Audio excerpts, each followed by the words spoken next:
आत्मा अच्छी अच्छी आत्मा इनके पास जाती है, उनका इत्तेफाक से अपना संस्कार कोई अच्छा आ जाता है, नेमत ये बन जाते हैं।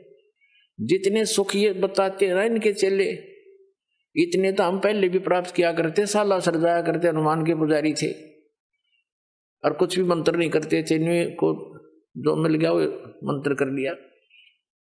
ये था हमारा पूर्व जन्म का संस्कार फल रहा था। हम सोचा करते हनुमान जी कृपा करें, हनुमान जी क्या की कृपा करें, वह भगत थे। तो पुण्यात्माओं, इनको काल ने इसे काम ला रखा कि इन तक फिर कुछ समय के बाद कुछ भी लाभ नहीं होना इन साधनाओं से। और कुछ वर्तमान के जैसे महापुरुष हैं, संत हैं, इनकी अपनी पुण्य कमाई पिछले जन्म की घनी हो इनके साथ, और इनके वचन आशीर्वाद से छोटी मोटी राहत इनको मिल जाएगी, और उनके टैर की हवा कम हो जाएगी, दूसरा में डल जाएगी थोड़ी थोड़ी, ना वह काम करने जोगे ना वो रहेगा कितने जोगा। तो ये कुछ दिनों के बाद पूरा भारतवर्ष भी नास्तिक हो जाना था, यदि आज यह कृपा दाता की आपके ऊपर ना होती। तो आज का जो उद्देश्य सत्संग का, तो पुण्यात्माओं, आप अपनी गलती से इस काल के साथ आगे हम सभी, और फिर इन ब्रह्मा विष्णु महेश से फिर ये सारी सृष्टि कुछ दुर्गा ने अपने वचन से की, कुछ इनकी गृहस्थी कर्म से, फिर आगे सारा ऐसे ये सारा जुगाड़ जुड़ गया। अब इसने बुला दिया भगवान को, ये स्वयं भी गुप्त रहता है, इसने कसम खा रखी है, प्रतिज्ञा कर रखी है दुर्गा से कि मैं कभी किसी के समक्ष नहीं आऊंगा और मेरा भेद मत बता दिया, ना तेरी खैर नहीं है। यह इससे बहुत डरती है क्योंकि इसका कोई और संरक्षक रहा नहीं, अपने पिता ने छोड़ के हम सारे आगे, तो हमारा कोई वाली वारस नहीं है। ये हमारे साथ कुछ भी करे, कितना ही कष्ट दे, ये खुद बन बैठा है यहाँ का संचालक। अब क्या क्या हो रहा है आपके साथ आपको पता नहीं, आपने ये एक परंपरा मान ली, विधान मान लिया कि ऐसा सभी के साथ हो रहा है तो होएगा। वो तो बात ठीक है, होगा तो होएगा, ना मानोगे तो भी होएगा। तो अभी तक तो ज्ञान नहीं था कि इसका कोई समाधान भी है, अब पक्का ज्ञान हो गया हमें कि इसका 100% समाधान है, बहुत आसान है। वो कैसे है? इस दास के पास आओ, चाहे पूरा विश्व आ जाए, और ये सत्य ज्ञान प्राप्त करो। आपके बच्चों को भी इस मार्ग से जोड़ो। यदि आप पिता हो, माता पिता अपने बच्चों के लिए अपना सारा जीवन न्यौछावर कर देते हैं उनको सुखी देखने के लिए। जिस माता पिता को ये ज्ञान हो जा, तो फिर वो अपने बच्चों को इस तो बाहर नहीं रहने देगा। जैसे सर्दी गिर रही हो और माता पिता को पता चले, आंखें खुले रात्रि में, और बच्चे ने रजाई एक तरफ कर रखी हो, पैर पूर मार के, तो उठ के जब उड़ाओगे उनको रजाई के और चारों तरफ से दाब देंगे कि सर्दी ना लग जाए बच्चे को, बेटी को, बेटे को।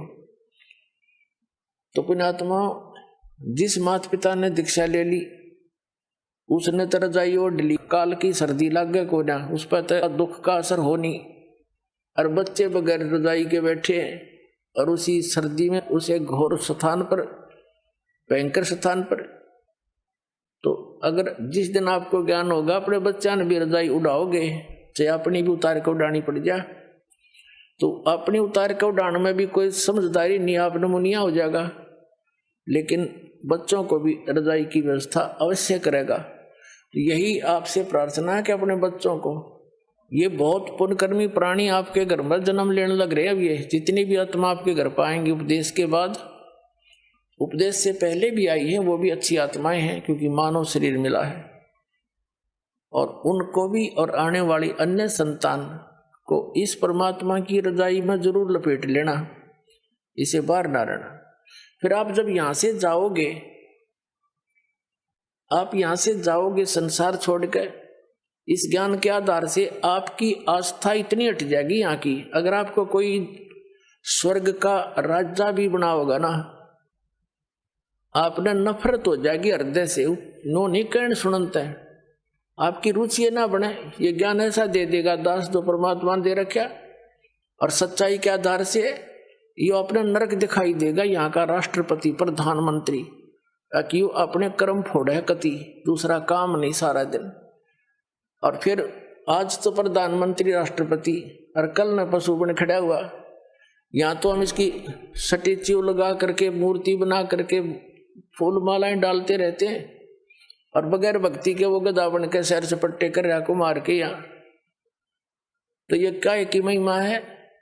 इसलिए परमात्मा कहते हैं मन तू सुख के सागर बस रे और नहीं ऐसा यश रे। और ऐसी महिमा या कुछ भी नहीं है। महिमा चाव है तो वहां बस जा, बस सतलोक चला जा, सीधी सी बात है। उसके जाने का फाइनल फार्मूला, कंप्लीट कोर्स दास के पास दे दिया परमात्मा ने।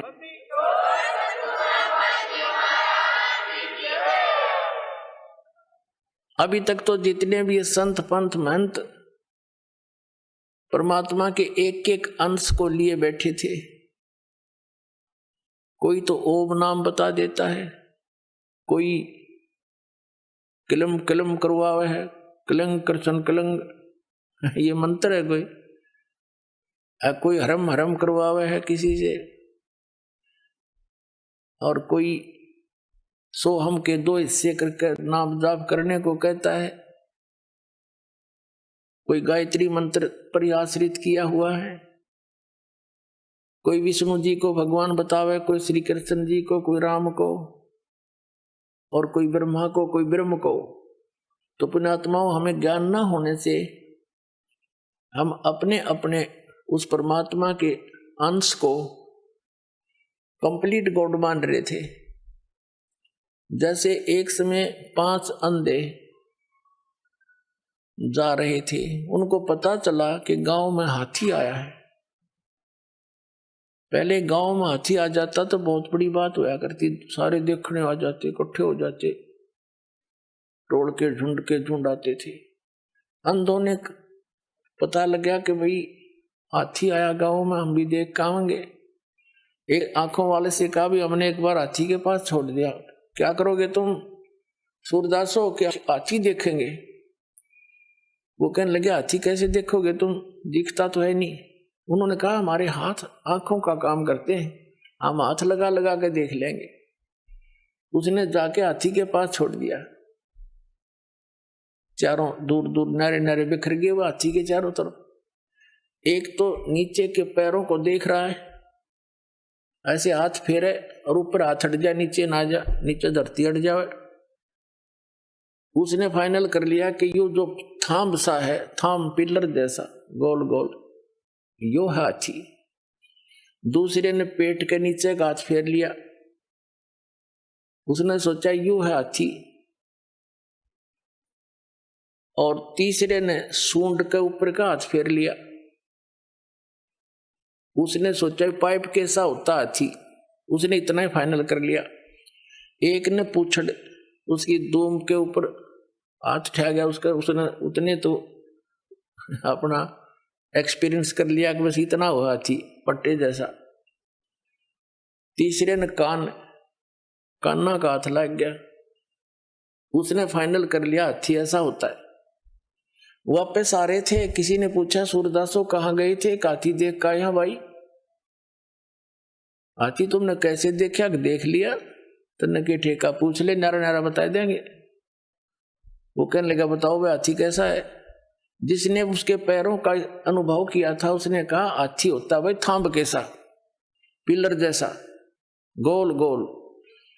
दूसरा बोला भाई इसने नहीं बेरा सच्ची बात का, मैं बताता हूं, हाथी होता पाइप कैसा, उन्हें सूंड का अनुभव था।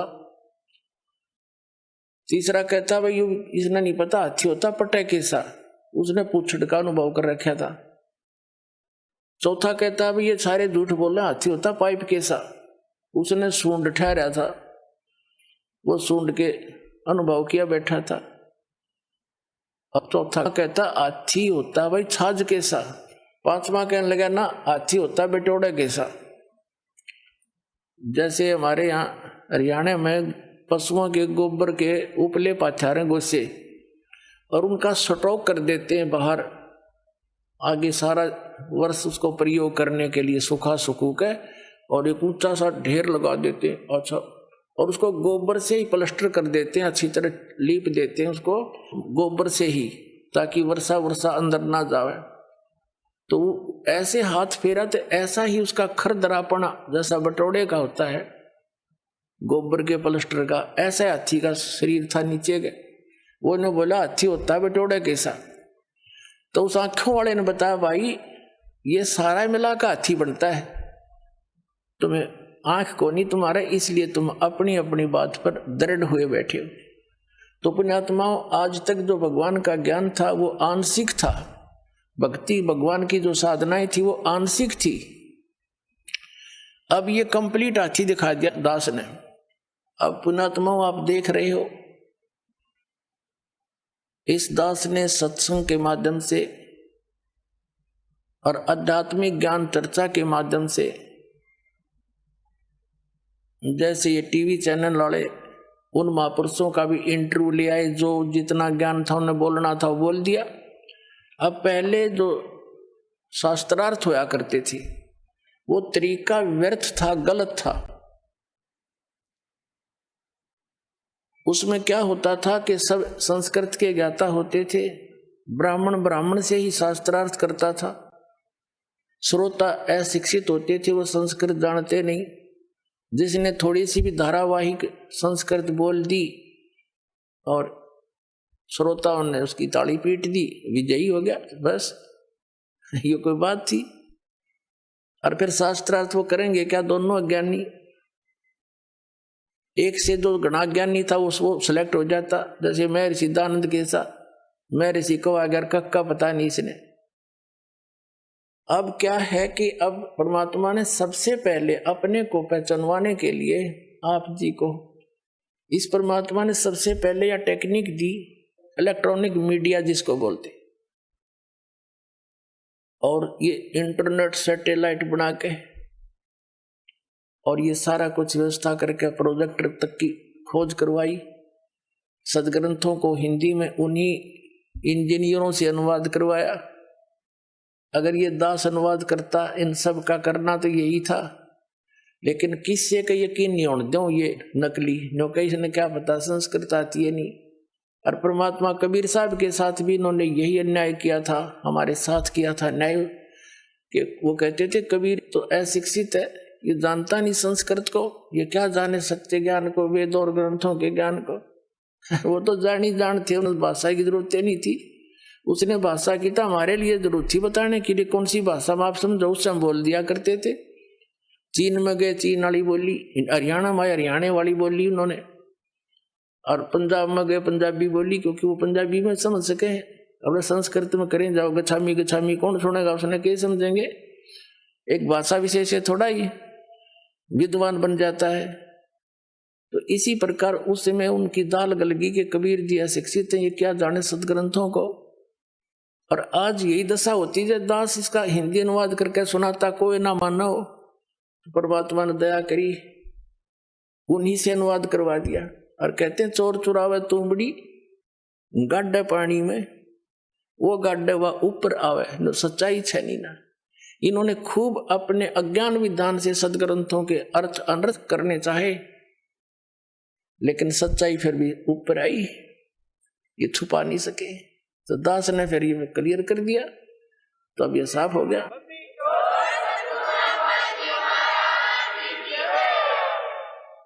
अब ये न्यू और कहने लग गया एकादा जो कति फ्यूज फेल हो लिया, जैसे रांजडी वाला मधु परमहंस जी घनी छाती कूटा करता, और न्यू क्या करता, मेरे पास जो वस्तु है इस ब्रह्मांड में नहीं है,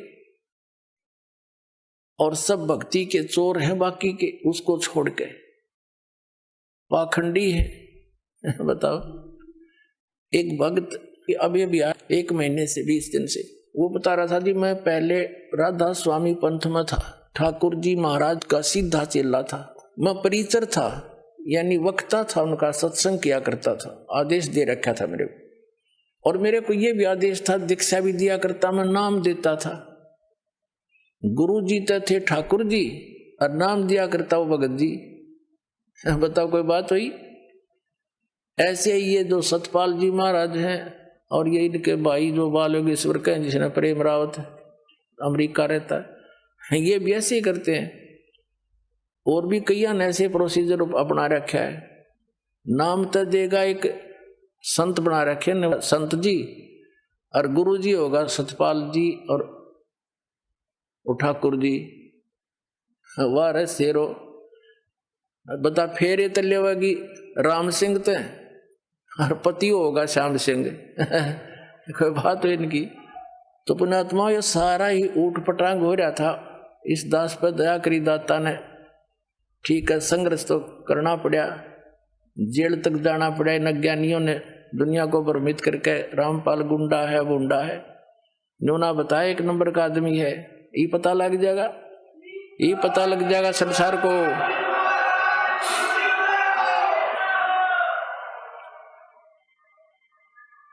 तो इनका वो बता रहा था कि जी मैं वहां से छक लिया, 30 वर्ष रहा मैं वहां पर, 50,000 व्यक्तियों को मैंने वहां दीक्षा दे दी और ठाकुर जी के जोड़ दिए राधा स्वामी वाली। फिर मेरा वहां से मन हट गया किसी बात पे।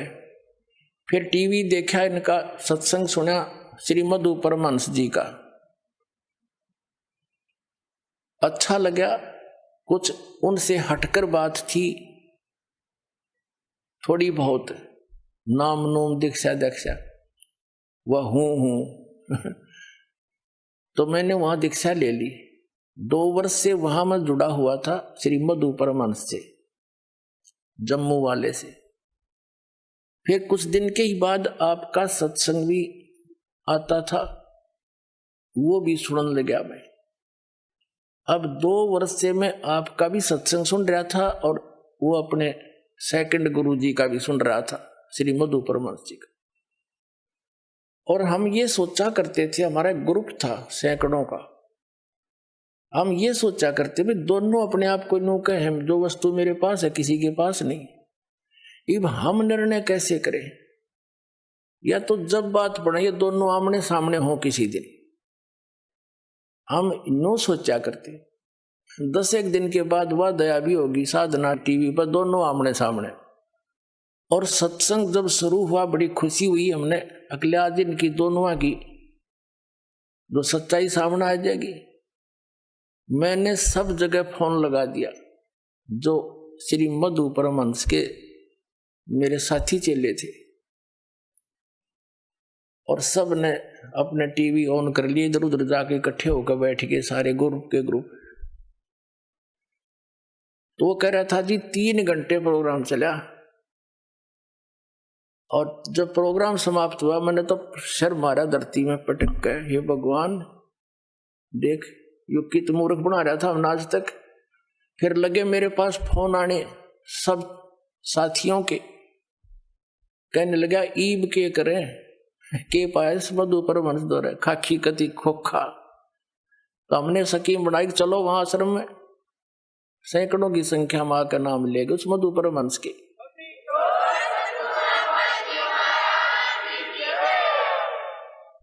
अब वो क्या कहता है कि मैंने आध्यात्मिक ज्ञान चर्चा करी है को नहीं, टीवी पे और सत्संग आता है इसका जी जागरण पे, उस पे एक नीचे हेडिंग लिखने लग रहा है,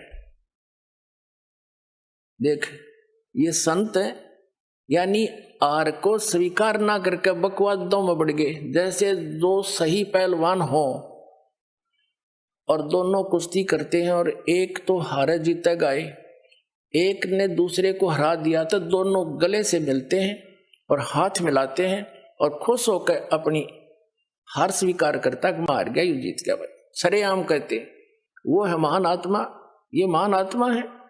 सरेआम झूठ बोला ने कहा आध्यात्मिक ज्ञान तो हम नौकरी है को नहीं, अरे सामने बोलने लग रहा। अब आध्यात्मिक ज्ञान चर्चा क्या चीज है? परमात्मा के बारे में आप कहीं बैठकर किसी से चर्चा कर लो, आध्यात्मिक ज्ञान चर्चा है। टीवी वालों ने उससे पूछ लिए, 2 प्रश्न पूछने थे, उनका उसने जवाब दे दिया। इधर से हमारे पूछ लिए, हमने जवाब दे दिया, दोनों चला दिए। और आध्यात्मिक ज्ञान चर्चा कौन सी हो भाई?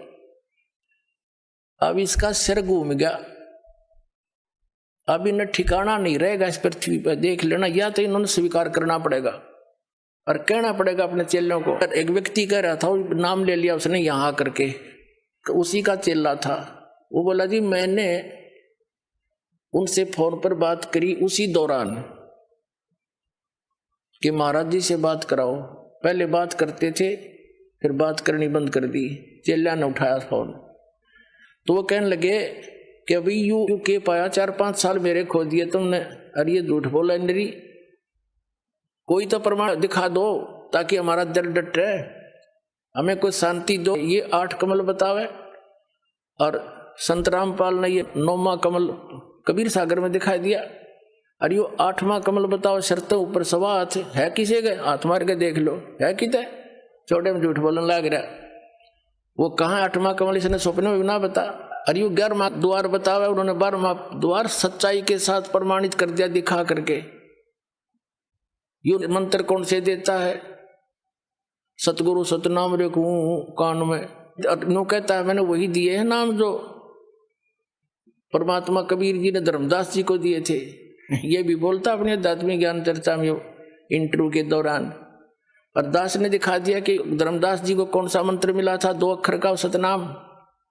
और किस किस महापुरुषों ने वो 2 अक्षर के मंत्र जाप किया जिनको हम मोक्ष प्राप्त मानते हैं, उनके इतिहास दिखा दिया। उन्होंने भी यही नाम जाप किए थे जो दास आपको प्रदान करता है। वो मंत्र नहीं थे, वो गलत है। अब ये दूसरा आप देखो पुण्यात्मा, दास अभिमान नहीं करता क्योंकि मेरा अपना कोई बनाया हुआ, इसमें कोई योगदान नहीं है। ये गॉड गिवन नॉलेज है, कबीर भगवान का दिया हुआ है। दास को तो इस योग्य उस मालिक ने बना दिया कि तू पहचान इनको, समझ सब सदग्रंथों को। बुद्धि भगवान ही देता पुण्यात्मा। यहाँ का कितना इंटेलिजेंट आदमी हो, एक कंप्यूटर बना के दिखा दो भारतवासी। अब कंप्यूटर किससे बनवाया? उसको कल परमात्मा ने दी, वो भी इंसान ही है। और गॉड गिवन परमात्मा ने बनवाया, उससे ये कंप्यूटर ये सारा कुछ जीव नहीं बना सकता। जीव अभिमान करे तो मूर्ख है। तो यह दशा दास की समझ लेना कि ये कंप्यूटर परमात्मा ने बनवा दिया दास का, और इसमें सारा फिर कर दिया। सबके इतिहास पढ़े, पवित्र ईसाई धर्म के व्यक्ति पवित्र बाइबल से परिचित नहीं, उनके गुरु तक परिचित नहीं, वर्तमान के जितने भी उनके वक्ता हैं। और पवित्र हिंदू धर्म के ये आचार्य शंकराचार्य हमारे सदग्रंथों वेदों और गीता से परिचित नहीं, और पवित्र कुरान शरीफ से परिचित नहीं। मुसलमान धर्म के वर्तमान के काजी और मुल्ला, उसमें क्या लिखा है? सूरत फुरकानी 25 में क्या संकेत दिया है? उनको ये नहीं मालूम कि ये इनकम्प्लीट गॉड है जिसको आप पूर्ण परमात्मा मान बैठे हो।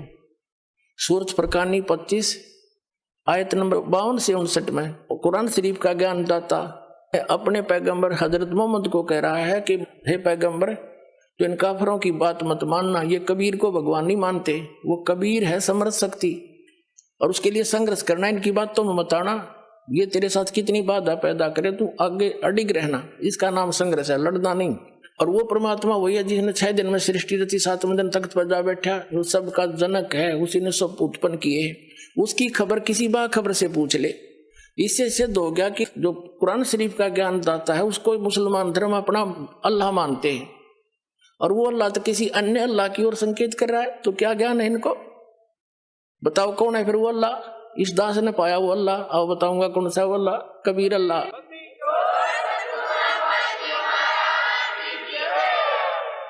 इसी प्रकार पवित्र सिख धर्म के वर्तमान के जितने भी गुरुद्वारे के अंदर या जहां भी पाठी है, वो गुरु ग्रंथ साहब के महत्व को समझ नहीं सके। इस दास ने समझा कि वो कौन है, दानक रूप रहा करतार।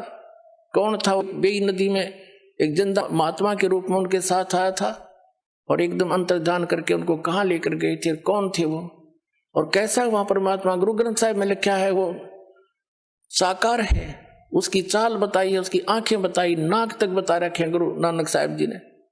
तो क्या जाना इन्होंने, वर्तमान वालों ने, इस सदग्रंथों को।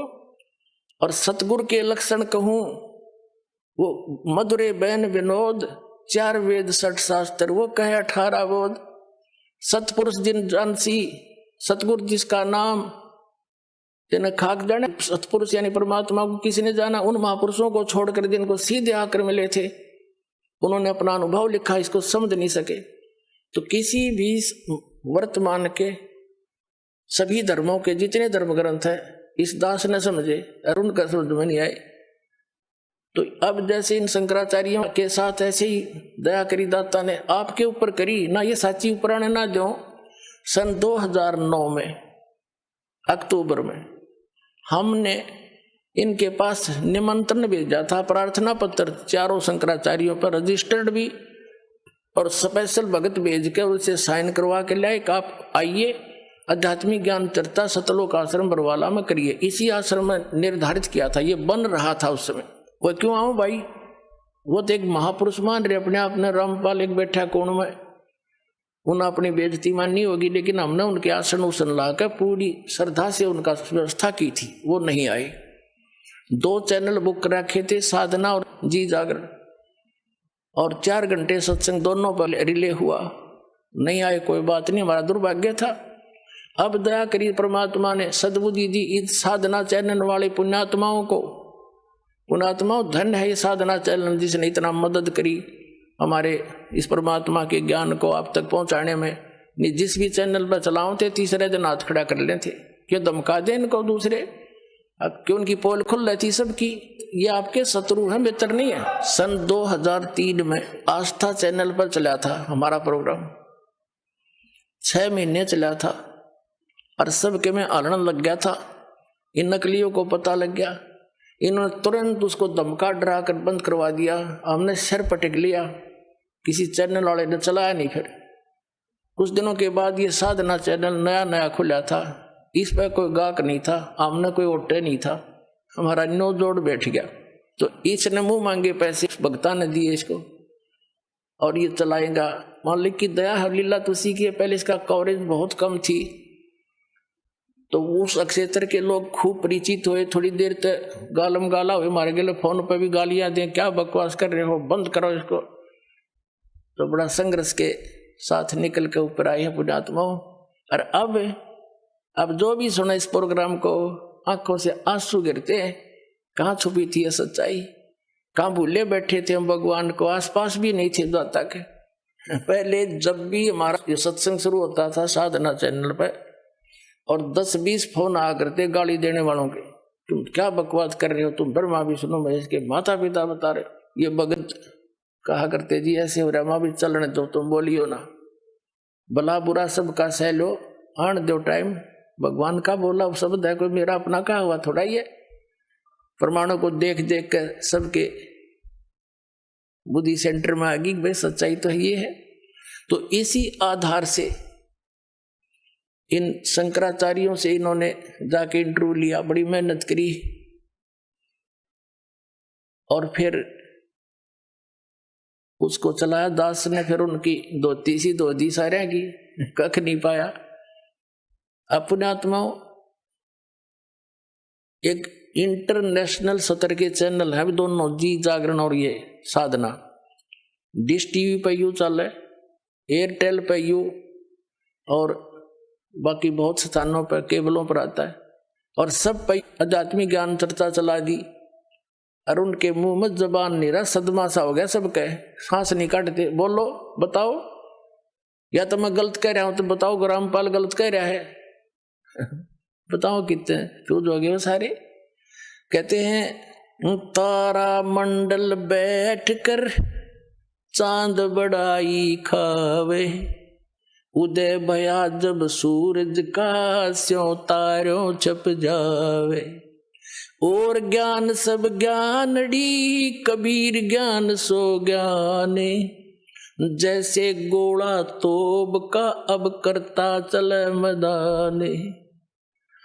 अब ये सब मैदान छोड़कर भाग गए जितने संत हैं, बोलते क्यों ना, जवाब दो। तो इससे बुद्धिमान समाज समझ जाएगा कुछ दिन में कि कखन इनके पास, और बुद्धिमता इन महापुरुषों की ये होगी। ये स्वयं कह दें भाई कोई बात ना। देखो वही सदग्रंथ है जिनको मानते थे, उन्हीं में प्रमाण दास ने दे दी। ये सच्चाई है तो इन्होंने भी कहना चाहिए इस बात को। और कोई इसमें हार जीत नहीं होया करती, हार जीत तब मूर्ख आदमी बना कर। हम परमात्मा के बच्चे हैं, सारे कष्ट पा रहे हैं यहाँ पर, और इनका बहुत बड़ा उपकार हो जाएगा जब अपने मुंह से जल्दी कह देंगे ना, तो सब समझ जाएंगे वे सचमुच सच्ची कहे हो, क्योंकि कुछ एक संतों ने तो ये कह दिया है कि रामपाल की पुस्तक नहीं पढ़ना, रामपाल का सत्संग नहीं देखना। तो क्या वो मित्र है उनके? वो तो दुश्मन है।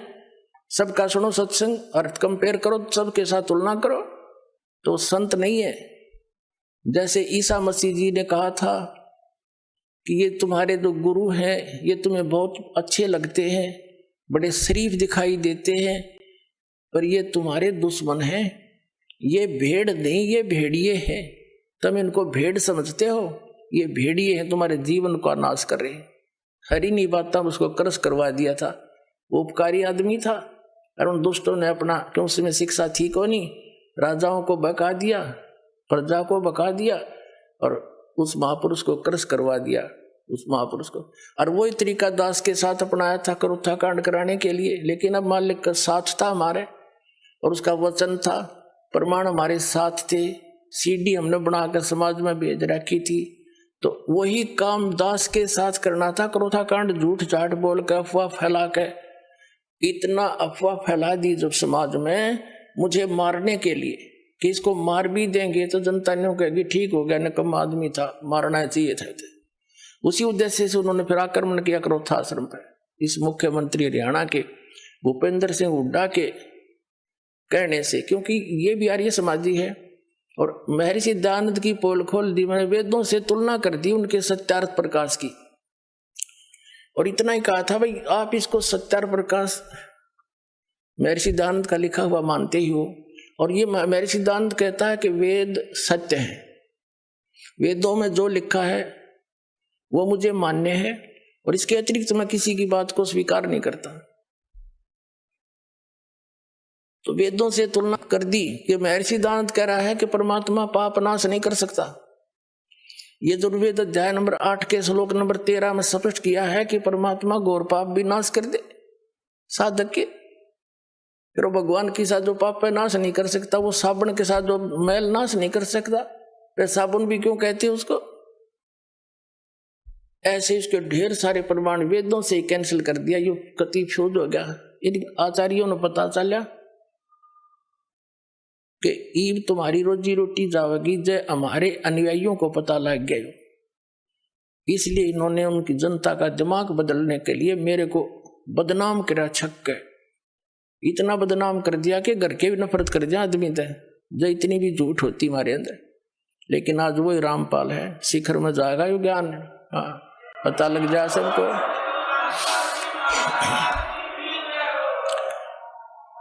तो ये अब ये सफल नहीं हो सके। एक तो साथ कबीर समरस शक्ति हमारे है और हम कति सारी साची और प्रमाणित बता रहे हैं, जिस कारण से ये ईब सांस घोट के बैठ गए, बिरानी क्वित पहुंच गए, आसपास भी नहीं है।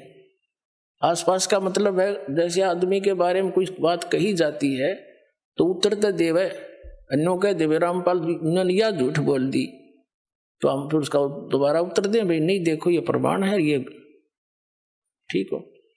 इनके साथ तो वह बन गई। एक व्यक्ति बता रहा था, ने बोला हमारे गांव में एक भैंसा घनांडी पाक रहा था और उसने गांव में कोई दूसरा भैंसा छोड़ा नहीं, उसको मार कूट कर सीमा से बाहर छोड़ के आया करता। पूरे गांव में अकेला था, बड़ा तगड़ा था। एक बार क्या हुआ कि ये हाथी लेकर आते हैं ना मांगने वाले, एक हाथी लेकर आ गए गांव में।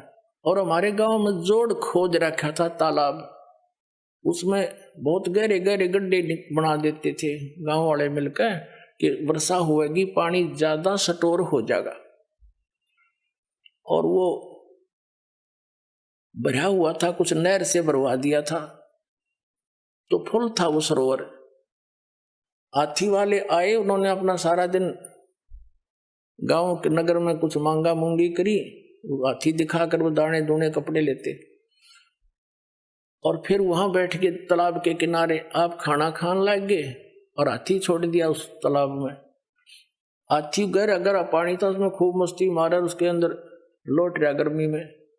हाथी का थोड़ा सा सिर दिखा है और सूंड थोड़ी सी दूर इतना दिखा है। वो जोटा आ गया भैंसा पानी पीने के लिए दोपहर में। अब उसने हाथी का थोड़ा सा सिर दिखा बाहर, जोटे ने सोचा दूसरा जोटा कैसे आ गया जो मेरी जो डायरेक्शन में। वो बता रहा था कि वो जोटा चला पानी में उस हाथी की तरफ, तो अब इसको मारूं टक्कर, अब इसको करूं ठीक। हाथी ने भी देख लिया कि वो आ गया तेरे निकट। हाथी उस बाहर निकला, उस खड्डे से एकदम बाहर खड़ा होगा, और जोटा नो देखा और उसके मुंह पर मारा पानी, फर सूंड में भर रखा था।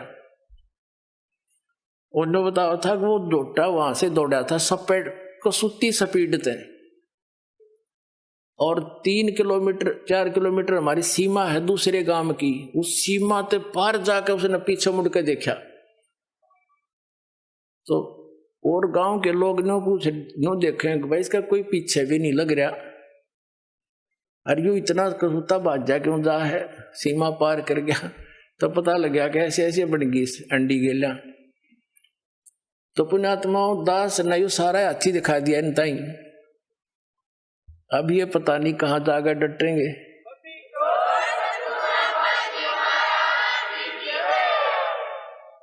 तो प्रसंग था कि परमात्मा ने आकर के यहां बताया है कि पुण्यात्मा तुम गलत स्थान पर फंस रहे हो, आप यहां के वासी नहीं हो, ये आपका स्थायी स्थान नहीं है, और आपको भी पता इस बात का तो स्थायी नहीं है। इसका विकल्प ये है कि जितने आप हो, आपके बच्चे, रिश्तेदार, रिलेटिव, उनको पूरी तरह समझाने की चेष्टा करो।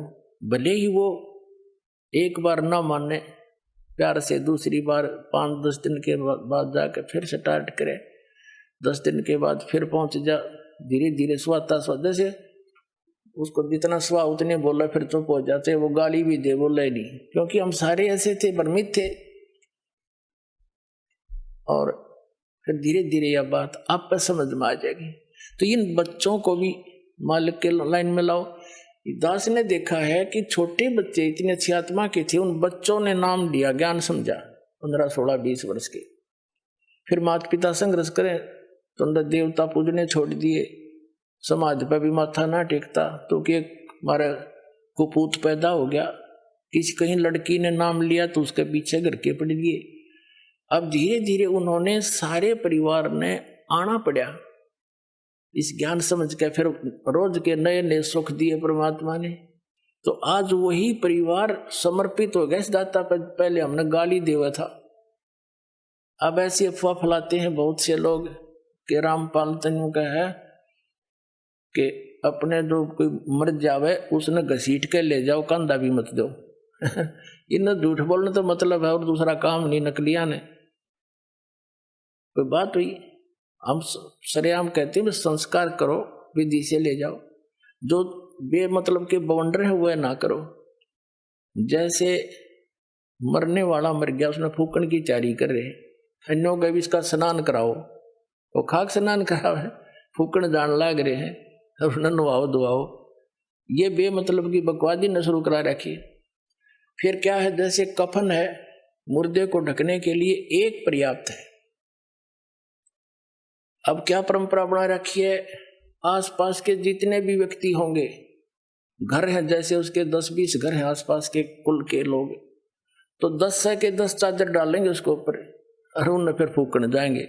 तो बात तो ये एक्स्ट्रा वेजेंस मतलब की बकवाद। एक कफन डालो, तो हमारे विरोधियों ने क्या अफवाह फैला रखी थी कि रामपाल तनु का कफन भी मत डालो। रामपाल नु कहा है ये एक्स्ट्रा मत डालो, एक अवश्य डालो। ये तो चादर भी डालने तो नट है, बुढ़िया मर जा उस पास पास की 20 चुंदड़ी डालेंगे, 20, एक बतेरी ढक के ले जाना, फूक का आना है। बता क्या मतलब है ये। तो इस तरह की जो अनावश्यक परंपरा है यह खत्म करनी पड़ेगी हमने। कोई बुद्धि से काम लो, नो थोड़ा कोई किसी के कहने से धक्के से मैं कह रहा हूं, ये ऐसे प्रमाण दूंगा कि आप अपने आप मानना पड़ेगा आपको, इसकी आवश्यकता ही नहीं है। तो इस प्रकार ये जो क्रियाएं हमने अननेसेसरी बना ली, ये परंपराएं, ये भी हमारे भक्ति बाधक है। जो भक्ति नहीं करता कुछ भी करो, हमने क्या दिक्कत है। जो डॉक्टर के ट्रीटमेंट के अंडर है तो डॉक्टर उसी के लिए परहेज बताता है। दूसरा से कितना रोगी हो उसकी दवाई ना ले रहा हो, क्या बताओगा उसको परहेज, कुछ भी खा मर।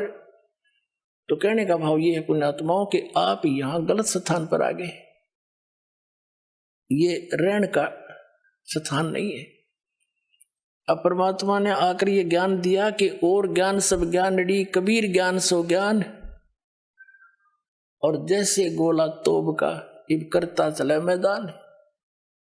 ये तोब का गोला है तत्व ज्ञान परमात्मा का दिया हुआ, और कर दिया सारा साफ। थोड़े दिन लगेंगे और घना टाइम ना लगे, क्योंकि अब तो विस्फोट सा हो रहा है। और जो दास परमात्मा का दिया हुआ ज्ञान और जो यहां भी रहने की क्रियाएं हैं, यही है जो दास बता रहे। और एक दिन पूरे विश्व को माननी पड़ेगी या दो दास की सीख है, परमात्मा का दिया उपदेश है, और तभी हम सुखी होंगे। और इसी नाम को सबको ग्रहण करना पड़ेगा, क्योंकि भगवान का आदेश है। और काल से इस काल भगवान ने अपने वतन में कह रखा है कि कलयुग में कितने जीव ले जाइयो तुम, सतयुग त्रेता द्वापर में थोड़े जीव ले जाना। तो परमात्मा ने 3 युग बाट देखी, इंतजार की इसकी, और इसने 3 युगों में हमारे साथ के जुल्म करा दिए, हमें कितने मजहब बना दिए, नारी नारी भाषा बना दी। 100-200 किलोमीटर के बाद जाकर भाषा बदल जाती है। बता किस किस ने समझावे। अब इदास नहीं हिंदी आती है, और कोई मराठी जानता है, मराठी में क्यों कर समझाऊं उसने हैं, और दूसरी भाषा में कैसे समझाया जाए। तो ऐसा जुल्म कर दिया इसने हमारे साथ कि एक क्षेत्र में आया संत, वहीं करा कर अपना जीवन नष्ट चला जाओ, दूसरा समझे नहीं इसकी बात नहीं। तो अब परमात्मा ने दया बख्शी है, ये ज्ञान ऐसा है, और सभी भाषाओं के बच्चे इसे परिचित हो गए। अब वो अपनी अपनी लैंग्वेज में इनको बना के तत्व ज्ञान को छपवा रहा है, और अपने बहन भाइयों को वहां बांट रहा है। तो परमात्मा ने ये मीडिया बना दिया। इसके अंदर भी एक बताते हैं कैसा सॉफ्टवेयर बनने वाला है, कुछ बन भी गया है, कि वो किसी भी भाषा का हो, सभी भाषाओं में वो उसको कन्वर्ट कर देता है। दिया भी दया परमात्मा ने करी आपके ऊपर। तो पुण्यात्मा परमात्मा कहते हैं, और ज्ञान सब ज्ञान डी, कबीर ज्ञान सो ज्ञान, और जैसे गोला तोब का अब करता चला मैदान। तोब के गोले का आगे किले नहीं डटा करे हैं, एक कब ढा दिया करे, 2-3 लगे बात तो निशान नहीं पावे। तो ये परमात्मा का तोब का गोला है। और ये सोच ले, एक किस्म का भी परमाणु बन गया। असली परमाणु दास ने बनाया है, अज्ञान के नाश करने का और सत्य को ऊपर उभारने का। एक पुस्तक जहां भी भक्त बांट आते हैं, उस परिवार पर कृपा होती है, आसपास के सुन सुना के वो भी उनसे पूछते हैं, फिर पुस्तक ग्रहण करते हैं। और वो क्योंकि अज्ञान गणा है, कई भक्तों ने कहा जी 2 वर्ष पहले पुस्तक ली थी और आज दया हुई आपकी, बताओ इतना ज्ञान बना रखा है। एक भक्त आया महाराष्ट्र का, वो कहने लगा जी एक सांगली शहर है महाराष्ट्र में, सांगली, और वहां कोई आपकी भक्त ज्ञान गंगा बांटे थे, और हम वो मेला लगा हुआ था हमारे धार्मिक, और मैं तो भगवान शंकर का पुजारी, उसके अतिरिक्त मैं किसी ने मानू नहीं था। हमारे साथ मेरा भाई था छोटा 10-12 वर्ष का, और हम सारा परिवार मत्था टेकने जावा थे शिव के मंदिर में, बड़ा मेला था वहां का। वह पुस्तक बेच रहा था, तो उसमें लिखा हुआ था कौन ब्रह्मा का पिता है, कौन विष्णु की माँ, ये ऐसे ऐसे। वो छोटा भाई जाकर हमसे पिता नहीं कैसे पहले वो लेने चला था, मैंने मना कर दिया कि ना ये तो बकवास लिख रखी है ना। जब तो वो मेरे साथ आ गया, फिर पता नहीं कब निकल कर गया, वो किताब खरीद लिया वहां से, बुक, और छुपा कर रख ली उसने। जब मैं गाड़ी से उतरने लगा तब देखा मैंने वो पुस्तक ले रहा हाथ में, उसे मैंने छीन ली और मेज पर उल्टी रख दी कि इसके दर्शन भी नहीं करूं। वह रखी रही 2 महीने तक।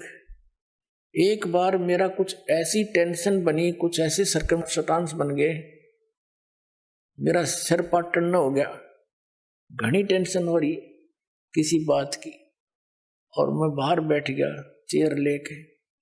थोड़ी देर में ध्यान आया, पुस्तक दिखी वो रखी रखाई, मैंने सोचा इसने देखते क्या है। मैं लगा उस पुस्तक को पढ़ने, वो मेरी तो टेंशन मतलब याद भी कोई ना कचकित गई, और 3 दिन कंटिन्यूस पढ़ी। अरे सह परिवार लेकर आ गया परमात्मा का बच्चा, सारे परिवार को।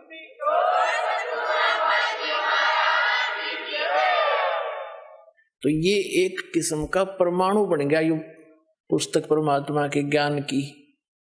अब वो उससे फिर रिश्तेदार में जाती है, वहां से ले गया सैकड़ों पुस्तक, सबको दूंगा एक एक, और प्यार से पढ़ाऊंगा, अपने कसम खाऊंगा, बताऊंगा सच्चाई क्या है, मेरे जैसे भ्रमित है सारे। तो पुण्यात्माओं, आप सबका दायित्व बनता है यो कि अपने बुला न राह बतावे, और पहले जब बताना जब आपका विश्वास हो जाए कि दास सच्ची कह रहा है, ना भूल के भी इसका जिक्र ना करना जब तक आपका विश्वास ना हो। और विश्वास तो दास करा के छोड़ देगा, कोई बड़का का लेख है, भगवान के बताया हुआ ज्ञान, इसमें इतनी भी मेन मेख नहीं पा सकती, और ये स्वीकार करना पड़ेगा, एक दिन आएगा। तारा मंडल बैठ कर ये चांद बड़ाई खावे, उदय भया जब सूरज का स्यों तारों छुप जावे। अभी तक हम जिस भी देवी देव ने पूजे थे, हमने वो गणाय में मावान लगा था, और परमात्मा के इस ज्ञान की रोशनी में अब ये सभी ज्ञान ऐसे छुप जाएंगे, ऐसे निष्क्रिय हो जाएंगे, निरस्त हो जाएंगे, जैसे रात्रि के समय तारा मंडल के अंदर आकाश में चंद्रमा सुशोभित होता है और सबसे ज्यादा प्रकाश युक्त नजर आता है। जब सूर्य उदय हो जाता है, वो रहता विद्यमान है पर उसका अस्तित्व नहीं रहता, हमारे लिए उसकी आवश्यकता नहीं रहती उस समय। तो अब ये सूर्य का उदय हो रहा है। अभी तो ये समझ लो वो देसी भाषा में झोल बोला सा ही है, यानी थोड़ा सा वो सूर्य उदय होने से थोड़ा सा पहले रोशनी होती है। अभी तो इतना होया है यो। अरे देखना जो शिखर में होगा सूर्य, पूरे विश्व में ज्ञान हो जाएगा, ये पूरे विश्व में।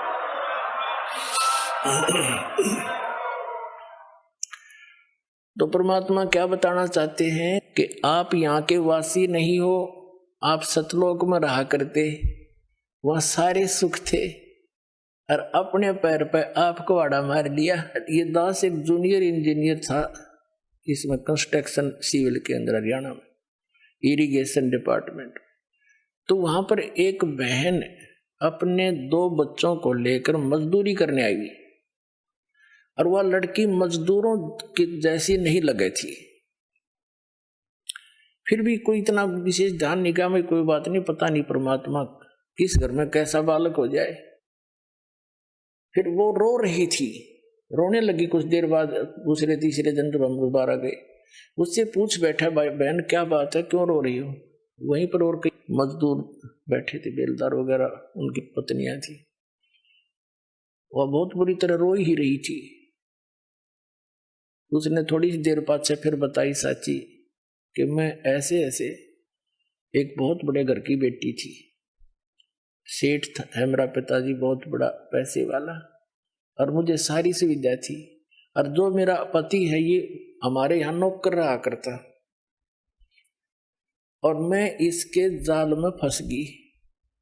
मैं इतनी प्रभावित होगी, मेरे माता पिता मेरे आगे रो भी दिए, मैंने उन्होंने मेरे पैर भी पकड़ लिए, बेटी कुछ भविष्य देख ले तू अपना, तू कहाँ जा रही है, रोटी टाइम पर मिले नेगी, क्या हाल होगा तेरा, लेकिन फिर हम तेरे को घर नहीं बढ़न देंगे, या तू पक्की सोच लिए।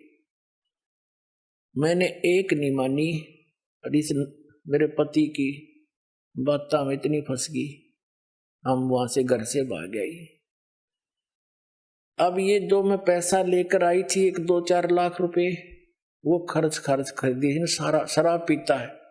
अब मैं मजदूरी करती हूँ और वो मेरे पैसों से शराब पीता है, और बोल लो तो मैंने रोज कूटे। अब कोई मेरा वाली वारस रहा नहीं कि तो मैं दुख रोज दूं जाके, मैंने अपने पैर पे आपको आड़ा मार रखे। तो पुण्यात्माओं, आज आपकी वो दशा है। आप उस समर्थ ने छोड़ के इस कंगाल के साथ आ गए, और यहाँ हर एक चीज का टोटा, समय पर टूक नहीं, वर्षा हो जा, 2 दाने हो जा, ना भूखे मर जा, अकाल गिर जा। उस समर्थ को, उस स्थान को छोड़कर आप यहाँ भिखारी बन गए। और वहां सदा व्रत था, यहाँ टाइम पर टूक नहीं मिल रहा। 90% व्यक्ति दुखी है, यहाँ 90% हैंड टू माउथ है। और कम से कम विश्व के 20-30 बल्कि 40% आदमी मांस खा कर गुजारा कर रहे। मछली कोई खाने नहीं, ये खाने की चीज है, नरे पाप कमाने। तो कहने का भाव ये है पुण्यात्माओं, हम गलत स्थान पाएंगे, या वह वस्तु है ही नहीं जो हमने, जिसकी हमें आवश्यकता है, अति आवश्यकता है। किस किस चीज की आवश्यकता है? तो मृत्यु नहीं होनी चाहिए। अगर हमारी मृत्यु ना हो, हम फिर भी से ढीठ हो रहे हैं, कोई दिक्कत नहीं, तो हाथ भी कट जाए, पाँव भी कट जाए, मृत्यु ना होनी चाहिए। अरिया भी कंपलसरी। दूसरा, बुढ़ापा नहीं होना चाहिए। कोई वृद्ध होना पसंद नहीं करता, सारे होंगे। फिर आप देख रहे हो, यहाँ सारी सुविधा चाहिए, बड़ी कोठी, सबकी इच्छा है बड़ी कोठी हो, कार हो, पार्क हो, डली हो, सरोवर हो स्नान करने। तो ये सुविधाएं आप यहाँ खोज रहे हो, जहां 7 जन्म भी 100 असंख्य जन्म नहीं पा सकते आपको। ये सतलोक में आपकी ज्यों की त्यों रखी है, वहां आपका सारा सामान सुरक्षित है। लेकिन आपकी बुद्धि कद सेट होएगी जिस दिन आपकी बुद्धि यहां से इस ज्ञान से हटेगी। ये ना सोचना दास को एक लोक वेद दंत कथा सुना रहा है, या किसी डोम बाट की गाई हुई कथा सुना रहा है। ये तो वो वचन सुना रहा है जो परमात्मा ने स्वयं अपने घर का भेद दिया करके, और जिन महापुरुषों को साथ ले गए फिर वापस छोड़ा। उन्होंने इसलिए छोड़ा था कि ये मेरे गवाह बन जाए, फिर बाद में मेरे बच्चों को गवाही दे जाए कि सचमुच कबीर इज गॉड, कबीर परमात्मा है, और सतलोक में ये सारे सुख हैं।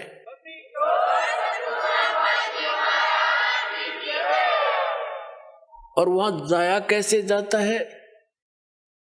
कोट जन्म तन भरमत होगे, कुछ ना हाथ लगा रे, कुकर सुकर खरबया भोरे, कौआ हंस बुगारे। कोटि जन्म तू राजा की, ना मिटी न मन की आशा, भिक्षुक होके दर दर घूम लिया, ये मिला न निर्गुण रासा। इंद्र कुबेर ईश की पदवी, ब्रह्मा वन धर्मराया, विष्णुनाथ के लोक को जाके तो फिर भी वापस आया। असंग जन्म तन मरत्या होगे, जीवित क्यों न मरे रे, 12 मध्य महल मठ बोरे, बहुर न देह धरे रे।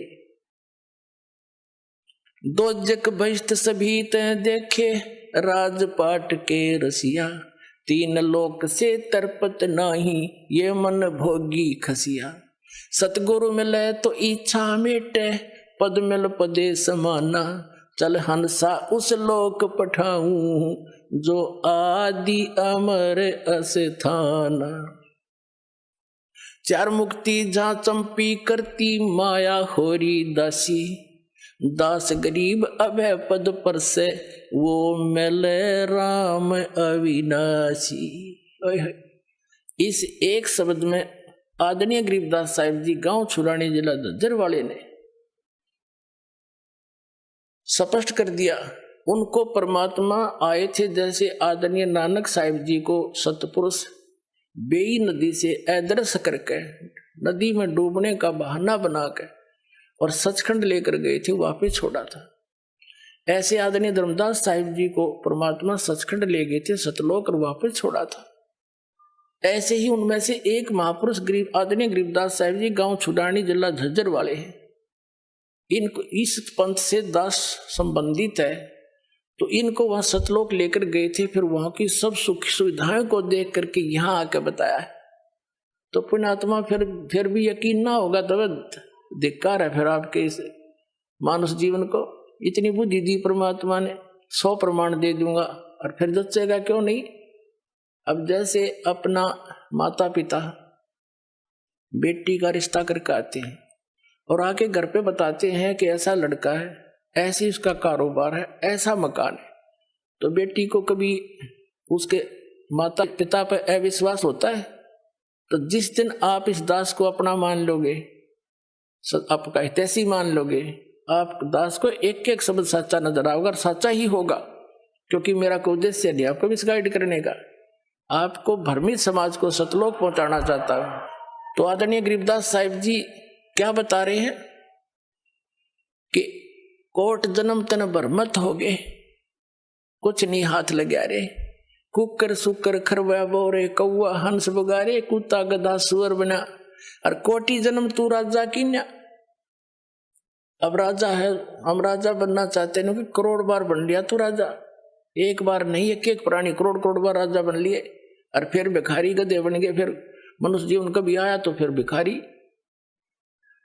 फिर कहते हैं इंद्र कुबेर ईश की पदवी तुम ब्रह्मा वरुण धर्मराया, ये पदवी भी तुमने प्राप्त की है, और विष्णु लोक के पुरखों जाकर तू फिर वापस आया, वहां जाकर भी सताई ठिकाना नहीं तेरा।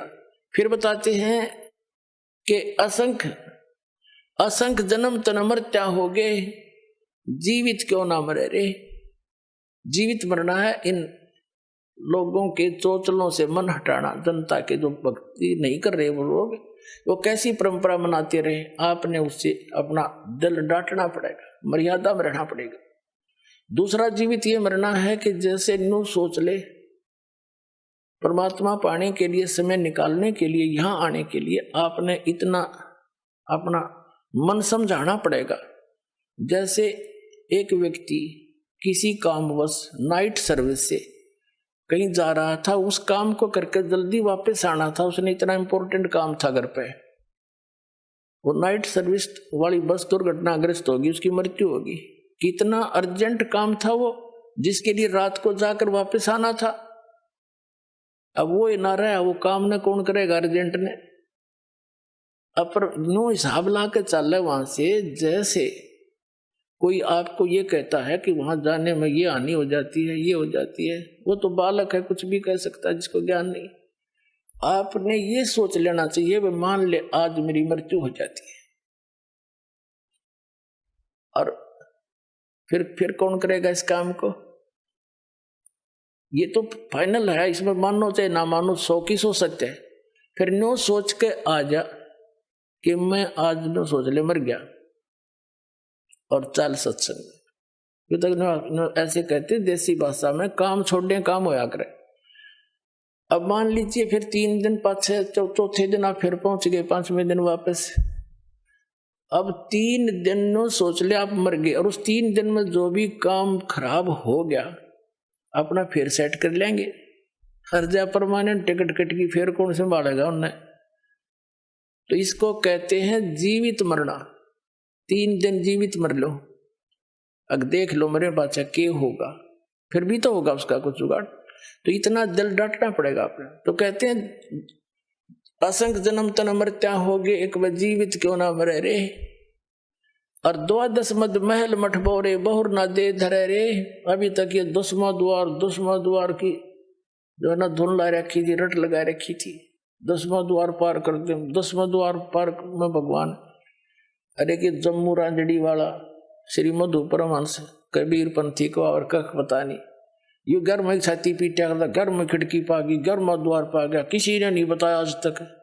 अरे क्या हो गया, जब कबीर सागर में पढ़ लिया घर में द्वार, कहीं से इतने गलती से, कबीर सागर में तो 12वां लिखा फाइनल, उसमें पूर्ण ब्रह्म है। तो कहने का भाव यही, दास ये भी छाती नहीं कूटता कि मैं सबसे बड़ा हो गया ना, मैं आपका दास हूं, लेकिन मुझे वो माल मिल गया जिसकी आपको जरूरत है, और फ्री दे रहा हूं, ले लो आके, इतनी सी बात है।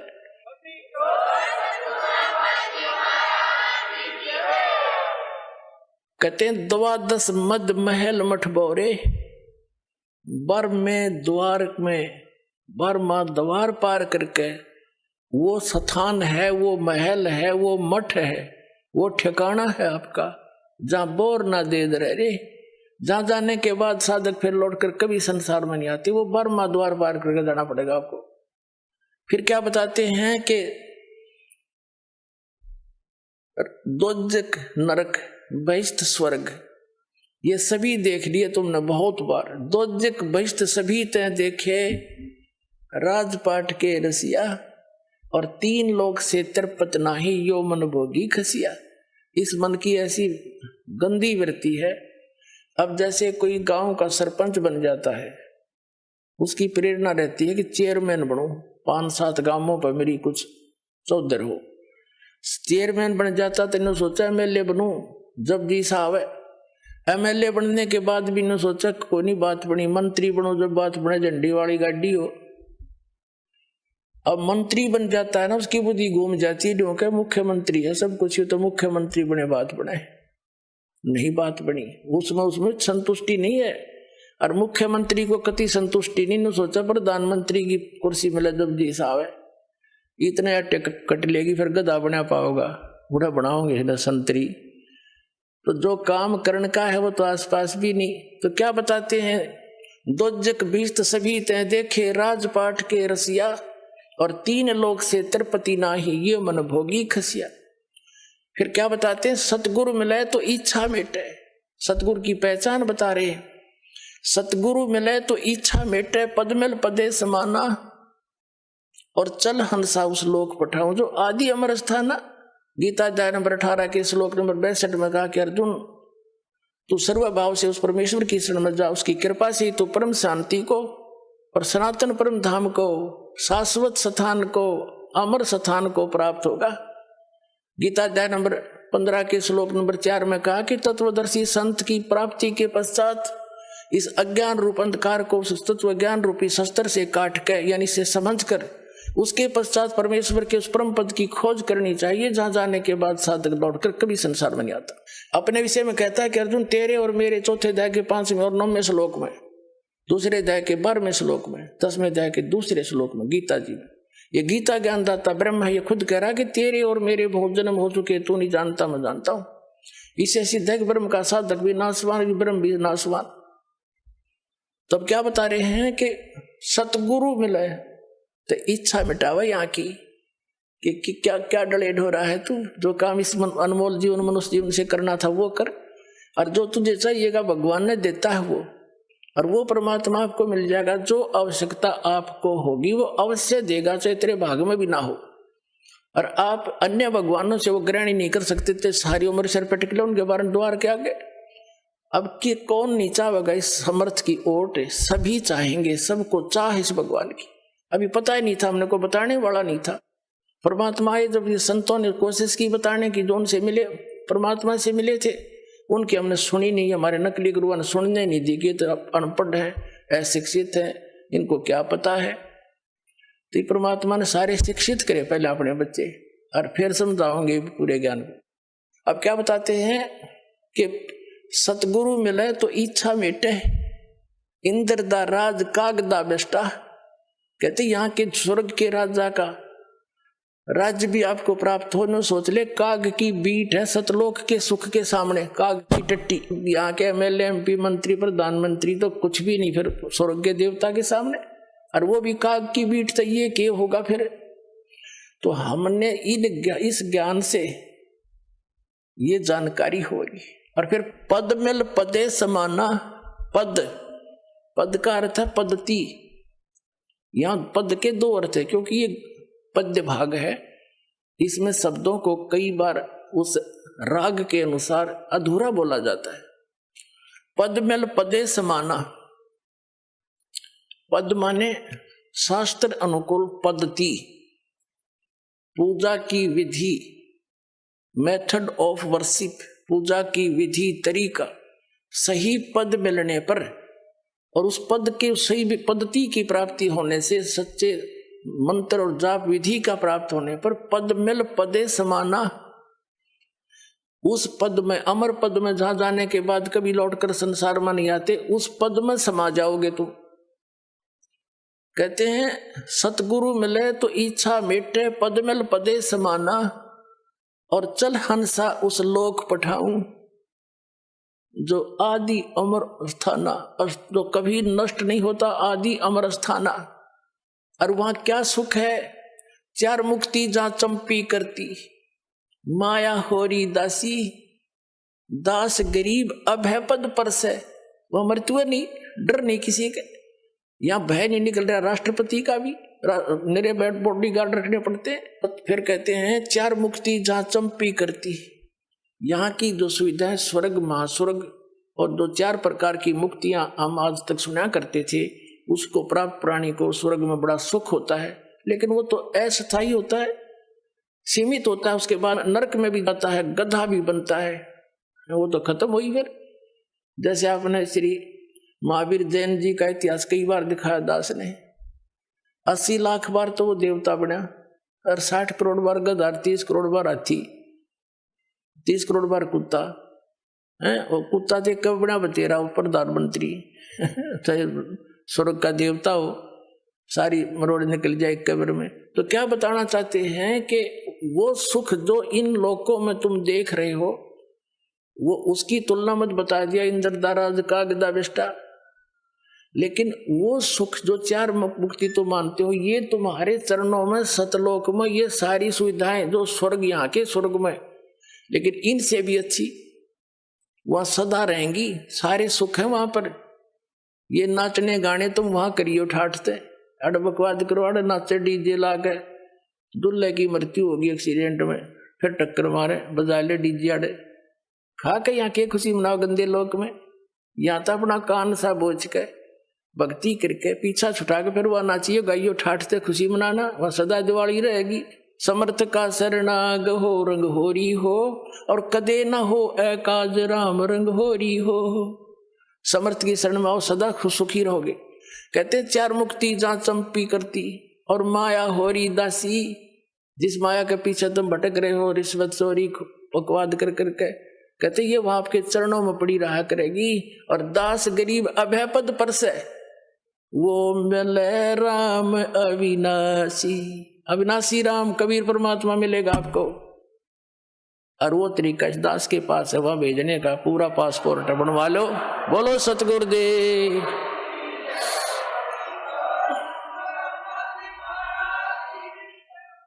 आइए अब हम उन श्रद्धालुओं के अनुभव जानते हैं जो जगत गुरु तत्वदर्शी संत रामपाल जी महाराज जी से दीक्षा प्राप्त कर चुके हैं तथा उनके द्वारा बताए गए भक्ति मार्ग पर चल रहे हैं।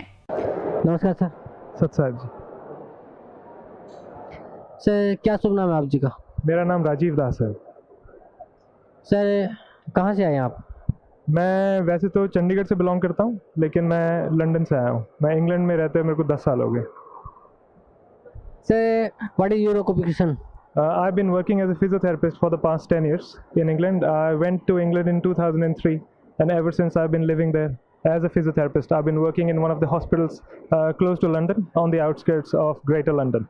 Sir, what did you come into the refuge of Sant Rampal Ji Maharaj? It is a slightly complicated story.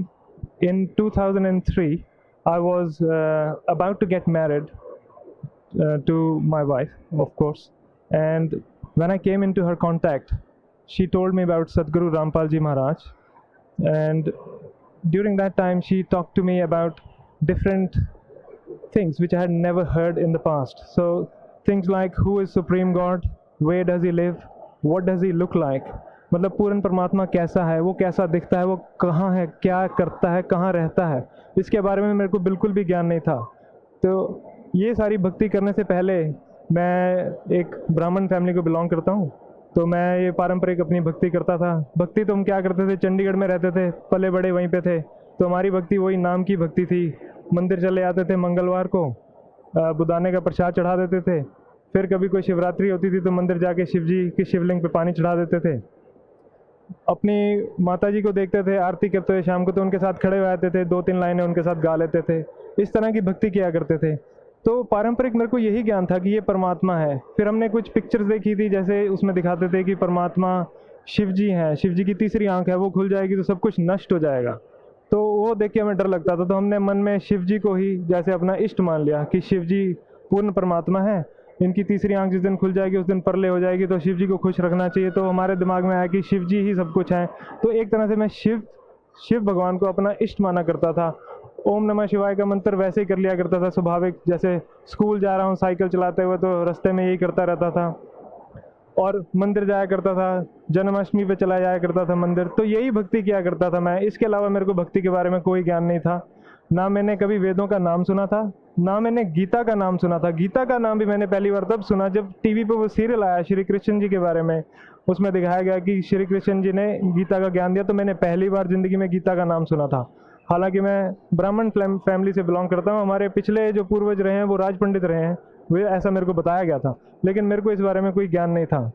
तो आज तक जितने भी ज़िंदगी में मेरे कार्य हुए, जैसे मैं एग्ज़ाम में पास हो गया और मान लो मेरे को एडमिशन मिल गया, जो भी मैंने कोर्स किया, मैं फिर बाहर पढ़ाई करने भी गया, उसमें भी मेरे को अच्छी एडमिशन मिली, मेरे सारे कार्य सिद्ध होते गए। तो उस सब का श्रेय मैंने अपने परमात्मा शिव शंकर जी के ऊपर ही डाला कि शिव जी की जितनी भी मैं जो भी भक्ति करता हूँ उसकी वजह से मेरे को ये लाभ हुए हैं सारे।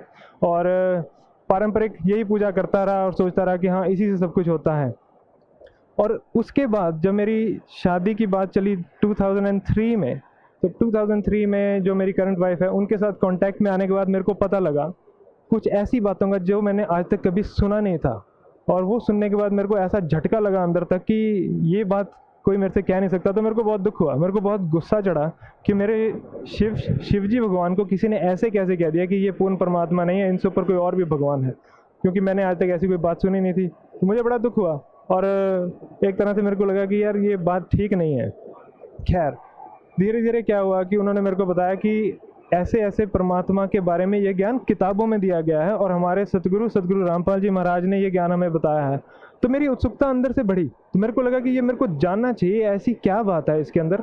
कोई पढ़े लिखे लोग, मैं भी पढ़ा लिखा हूँ, मेरी वाइफ जो है वो भी पढ़ी लिखी है, कोई ऐसी बात क्यों कह रहा है, क्यों कोई इतने दावे से कह रहा है कि पूर्ण परमात्मा कोई और है। और हमारे ग्रंथों में ऐसी चीज़ें लिखी है और वो वेदास और गीता के बारे में बोलें और पुराण के बारे में मेंशन करें, जिसका मैंने नाम मात्र भी नहीं सुना था।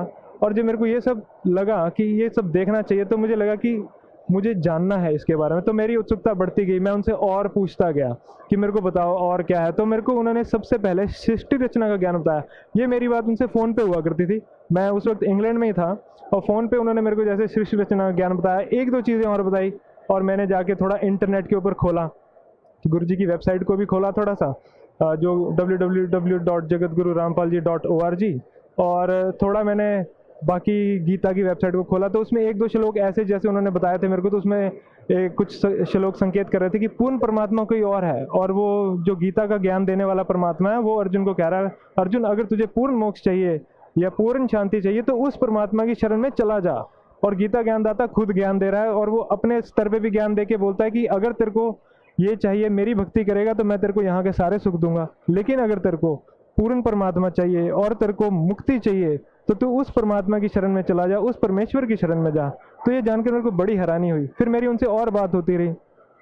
खैर मैं बाहर रह रहा था तो हमारा रहने का स्टाइल डिफरेंट था, थोड़ी जैसे खाना पीना, थोड़ा घूमना, एन्जॉयमेंट, यही हमारा एम होता है लाइफ में बेसिकली। और तो वो करते करते वो बात थोड़ी ढीली पड़ गई। 2004 फरवरी में मेरी शादी हुई, उसके लिए मैं इंडिया आया। शादी के बाद क्या हुआ कि शादी से अगले दिन ही मेरे को जो मेरी वाइफ हैं वो लेके आए हुए थे, ये परिभाषा प्रभु की सत्संग है परमात्मा के किए हुए। सतगुरु रामपाल जी महाराज ने परिभाषा प्रभु की नाम के सत्संग कर रखे हैं, 100 CDs लगभग बना रखे हैं। तो उसकी पहली 3 CDs हमने DVD प्लेयर पे चला के देखी। मेरे को अंदर से उत्सुकता बहुत थी कि ऐसा क्या ज्ञान है जो मेरे को ये बताना चाह रहे हैं और मेरे समझ में नहीं आ रहा। तो मैंने फिर वो CDs देखी, पहली CD देखी, दूसरी देखी, तीसरी देखी। तीसरी CD देखने के बाद ऐसा लगा कि परमात्मा ने इतने प्रमाण दिए हैं, वेदास खोल खोल के दिखाए, भगवत गीता खोल के दिखाई, कुरान खोल के दिखाई, बाइबल खोल के दिखाई, सारे पुराण दिखाए, और उसमें से एक ही बात सिद्ध की कि पूर्ण परमात्मा कौन है, पूर्ण परमात्मा को कैसे पाया जा सकता है, वो कहाँ रहता है और उसका क्या नाम है। ये जानकर मुझे इतना हर्ष हुआ कि मैंने अपने माता पिता को सबको बताया, और उन्होंने भी मेरे साथ बैठ के ये ज्ञान सुना, और इस चीज़ में उन्होंने हामी भरी कि हाँ ऐसा गीता में लिखा गया है कि किसी और परमात्मा के बारे में गीता ज्ञानदाता ज्ञान देना चाह रहा है। और उन्होंने इसमें सहमति व्यक्त की कि हाँ ऐसा है, कुछ ये बात है। तो फिर धीरे धीरे करते हम उनसे और बात करते रहे, बात करते करते थोड़ा ज्ञान अंदर समाने लगा, बहुत अच्छा लगने लगा। तो फिर हमने फ़ोन किया आश्रम में फ़ोन किया तो पता लगा गुरुदेव जी सतगुरु रामपाल जी महाराज नरवाना में सत्संग करने के लिए गए हुए थे।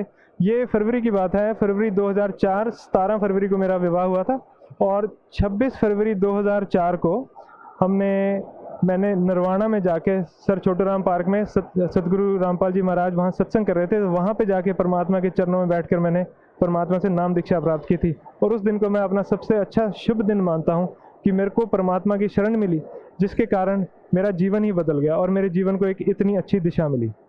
तो ये इस तरह की कहानी है, मैं परमात्मा की शरण में इस तरह से आया। परम संत सतगुरु रामपाल जी महाराज से नाम उपदेश लेने के बाद आपको क्या लाभ मिला? सदगुरु रामपाल जी महाराज की बहुत दया हुई कि मैं उनकी शरण में आया। मैं अपने आप को अत्यंत सौभाग्यशाली मानता हूँ कि मेरे को परमात्मा की ये शरण मिली। परमात्मा के लाभ के बारे में आप पूछ रहे हैं। परमात्मा के लाभ, सबसे बड़ा लाभ तो मैं ये कहूँगा कि मेरे को ऐसा ज्ञान हुआ जिसके बारे में मैंने कभी उम्मीद नहीं की थी। मेरे को सबसे बड़ा ये ज्ञान हुआ कि परमात्मा कौन है, परमेश्वर कौन है। ये जानने के बाद फिर मेरे को दूसरा सबसे बड़ा लाभ, या सबसे बड़ा लाभ आप कह लीजिए, मेरे को परमात्मा मिले। मेरे को परमात्मा का ज्ञान हुआ कि सदगुरु रामपाल जी महाराज के रूप में पूर्ण परमात्मा आए बैठे हैं। क्योंकि वेदों में कहा गया है, गीता में भी कहा गया है कि वो जो पूर्ण संत होता है, जो अपने बारे में पूर्ण ज्ञान देता है, पूर्ण सृष्टि का ज्ञान देता है, वो परमात्मा स्वयं ही होते हैं। तो मैं अपने आप को इतना सौभाग्यशाली मानता हूँ कि मेरे को परमात्मा का ज्ञान हुआ और परमात्मा मिले। इस रास्ते पे आने के बाद मेरे, कह लीजिए कि ऐब नहीं लगे या ऐब छूट गए, ऐसा कोई खास ऐब नहीं था। लेकिन जिस सोसाइटी में मैं रहता था, वेस्टर्न कंट्रीज़ में मैं रह रहा था, उस हिसाब से मैं किसी भी दिशा में जा सकता था।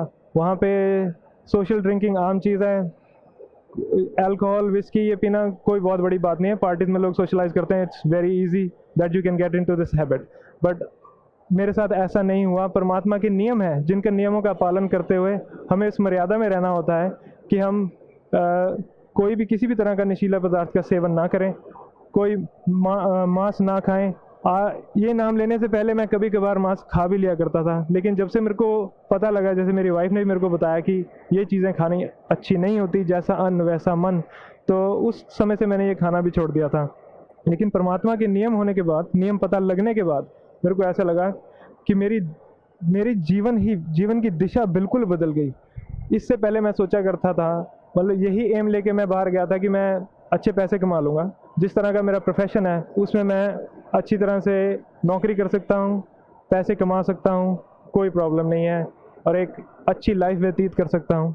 तो यही एम लेके मैं बाहर गया था। लेकिन परमात्मा का ज्ञान होने के बाद मेरे को पता लगा कि ये सारी मटेरियलिस्टिक चीज़ें जितनी भी हैं, जैसे कि घर, कोठी, पैसा, ये तो नाशवान चीज़ें, ये चीज़ें यहीं रह जाएंगी।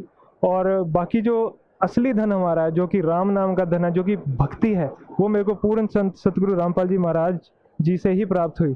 तो मैं अपने आप को बहुत सौभाग्यशाली मानता हूँ कि मेरे को वो पूर्ण ज्ञान मिला। वेद में श्लोक आते हैं जो कि परमात्मा को डिफाइन करते हैं। कहते हैं, वेद में आता है उशिगसी कबीर अंगारी ऐसी। उशिगसी मतलब संपूर्ण शांतिदायक, संपूर्ण शांतिदायक कबीर अंगारी ऐसी मतलब पापों को नष्ट करने वाला कबीर परमात्मा है। तो ये ज्ञान मेरे को वेदों से हुआ, और यही मेरे को लाभ परमात्मा की भक्ति प्राप्त करने के बाद हुआ। जब मैंने परमात्मा से भक्ति प्राप्त करके अपनी सच्ची भक्ति शुरू की, तो मुझे अपने जीवन में संपूर्ण शांति मिली, उसका अनुभव हुआ, और इस चीज़ का आभास हुआ कि हाँ, परमात्मा की सच्ची भक्ति करने से परमात्मा आपके जो बुरे से बुरे कष्ट हैं उनको दूर कर देते हैं, और जो हमारे पुराने इकट्ठे हुए पाप हैं उनको भी नष्ट कर देते हैं, जिसकी वजह से हमारा जीवन आगे सरल हो जाता है। तो इसके कारण मेरे को ऐसा लगता है कि मेरे को एक मेंटल सेटिस्फैक्शन, मेंटल पीस मिली। आप देखेंगे कि वेस्टर्न कंट्रीज में सबसे ज़्यादा प्रॉब्लम ये है आजकल कि लोगों के पास पैसा तो बहुत है, घर भी है, कोठी भी है, मकान भी है। एक चीज़ जो उनके पास नहीं है, जो वो पैसों से नहीं खरीद सकते, वो है मेंटल पीस। उस मेंटल पीस को ढूंढते ढूंढते वो लोग कभी छुट्टियाँ मनाने जाते हैं, कभी बीच पे जाके लेट जाते हैं। जैसे हमारे सदगुरु जी रामपाल जी महाराज ज्ञान देते हैं कि लोग अपने अच्छे अच्छे घरों को छोड़ के बीच के ऊपर लेटते हैं आनंद लेने के लिए कि हाँ, यहाँ हमें बहुत सुख मिल रहा है। वो शांति उनको, आंशिक शांति तो मिलती है, लेकिन वो शांति कहीं नहीं है। वो शांति मेरे को ये पूर्ण परमात्मा की भक्ति शुरू करने के बाद ही मिली, और इससे बड़ा कोई भी लाभ किसी को नहीं हो सकता कि जिसकी जीवन में स्थिरता आए, एक स्टेबिलिटी आई मेरी लाइफ में। मेरे में वो वाली होड़ नहीं रही कि मैं और से और पैसे कमाता रहूं और बहुत बड़ा साहूकार बन जाऊं, ऐसा नहीं रहा। मेरे जीवन में एक स्टेबिलिटी आ गई, और दूसरी चीज़ जो मेरे जीवन में आई वो मेरे को एक मेंटल सेटिस्फैक्शन और एक मेंटल पीस मिली। इससे ऊपर कोई भी लाभ किसी तरह का आप ना पैसे से खरीद सकते हैं, ना प्राप्त कर सकते हैं। ये लाभ आप सिर्फ परमात्मा सतगुरु रामपाल जी महाराज जी की शरण में आकर सच्ची भक्ति करने से ही प्राप्त कर सकते हैं। तो इससे बड़ा लाभ मेरे ख्याल से मेरे जीवन में नहीं हो सकता। से परम संत सतगुरु रामपाल जी महाराज से नाम उपदेश लेने के बाद आप बता रहे हैं कि आपको परमात्मा कौन है, कैसे मिलता है, कहाँ रहता है, मनुष्य के जीवन का मुख्य कर्तव्य क्या है, किस लिए हम इंसान पैदा हुआ है, इस सब बातों का आपको ज्ञान हुआ। और आप सबसे बड़ी बात बता रहे हैं कि आप वेस्टर्न कल्चर में रहते हैं, आप इंग्लैंड में रहते हैं, और आप बता रहे हैं कि वहाँ सबसे बड़ी प्रॉब्लम यह है कि इंसान को मानसिक शांति नहीं मिलती, और वो मानसिक शांति आपको मिली। तो सर, भक्त समाज को क्या संदेश देना चाहते हैं आप? भक्त समाज को मैं यही संदेश देना चाहूँगा कि देखिए, जैसे मैं हूँ, मेरे को आज तक ये नहीं पता था कि वेद क्या होते हैं, गीता क्या होती है, और पूर्ण परमात्मा के बारे में जो भी मेरे को ज्ञान था, या कह लीजिए परमात्मा या जिन भगवानों को हम मानते हैं उनके बारे में मेरे को जो भी ज्ञान था, वो मेरे को अपने माता पिता, दोस्तों या फिर हमारे समाज से पता लगा, और उसी के ऊपर आरूढ़ होकर मैं अपनी भक्ति करता रहा, उसी में दृढ़ था। मैंने आज तक उसको क्वेश्चन नहीं किया क्या सही है क्या गलत है, वो इसलिए क्योंकि हमारे माता पिता ने जो हमें बताया वो हमने सत्य मान लिया। पढ़ने लिखने के बाद, जैसे मैं मेडिकल फील्ड से बिलोंग करता हूँ, तो we believe in evidence base. हम कोई भी चीज़, जैसे कोई दवाई भी देते हैं या कोई कुछ भी करते हैं मेडिकल में, कोई भी इंटरवेंशन करते हैं, तो we look for an evidence base behind it, कि इसके पीछे क्या एविडेंस है, इज इट एफिकेशियस और नॉट, क्या ये चीज़ जो हम दे रहे हैं ये कारगर भी है, इसके पीछे कोई सबूत है। इसी तरह से मैं भक्त समाज को कहना चाहूँगा कि ये जो लोग भक्त समाज जो सारे हैं, उनसे मेरी ये प्रार्थना है कि जो भी भक्ति वो करते आ रहे हैं, उसको वो एक बार क्वेश्चन करके देखें कि अगर हम किसी को परमात्मा या देवी माँ को परमात्मा मान रहे हैं तो किस बेस पे मान रहे हैं। देवी माँ का एक पुराण आता है जिसको देवी भागवत महापुराण कहते हैं, ऐसे ही शिव शंकर जी का एक पुराण है जैसे शिव पुराण है, और इनसे ऊपर हमारे गीता और वेद है। उसके अंदर क्या लिखा है, क्या वो मैच करता है हमारी बाकी नॉलेज से जो हमें बताई गई है। मेरी भक्त समाज से ये प्रार्थना है कि वो कम से कम अपने ग्रंथ खोल के देखें कि हमारे ग्रंथों में क्या लिखा है, शिव जी क्या कहना चाह रहे हैं। शिव पुराण में कई जगहों पे आपको ऐसा लिखा मिलेगा कि शिव जी, विष्णु जी और ब्रह्मा जी अपने आप को जन्म और मृत्यु में कह रहे हैं। ये मैं नहीं कह रहा, ये हमारे ग्रंथों में लिखा हुआ है। वो कहते हैं कि हमारा तो आविर्भाव और तिरोभाव हुआ करता है, और वो अपनी माता जो कि दुर्गा माँ है उसको एड्रेस करते हुए कह रहे हैं कि माता तुम ही नित्य हो, जगत जननी हो, संपूर्ण तुम ही जगत जननी हो। तो वो चीज़ें मनगढ़ंत तो है नहीं, हमारे ग्रंथों में लिखी हुई हैं, तो उनको खोल के देखिए। फिर अगर आप उनके ऊपर थोड़ा सा अनुसंधान करेंगे तो आपको पता लगेगा कि ये चीज़ों का मतलब क्या है, और इसका असली हल ढूंढने के लिए परमात्मा सतगुरु संत रामपाल जी महाराज जी के प्रवचन सुनिए। क्योंकि सतगुरु रामपाल जी महाराज ने क्या कर रखा है कि जो भी बात वो कहते हैं प्रमाण सहित कहते हैं। उन्होंने प्रोजेक्टर के ऊपर, टीवी पे एक एक चीज़ का प्रमाण दे रखा है। हमारे ग्रंथों में से एक एक लाइन खोल के दिखा रखी है कि शिव जी क्या कहना चाह रहे हैं, विष्णु जी क्या कहना चाह रहे हैं, ब्रह्मा जी क्या कहना चाह रहे हैं, और किस पूर्ण परमात्मा की तरफ वो संकेत करना चाह रहे हैं। माता भी, जो माता दुर्गा है, वो भी देवी पुराण में किसी और परमात्मा की तरफ संकेत करती है।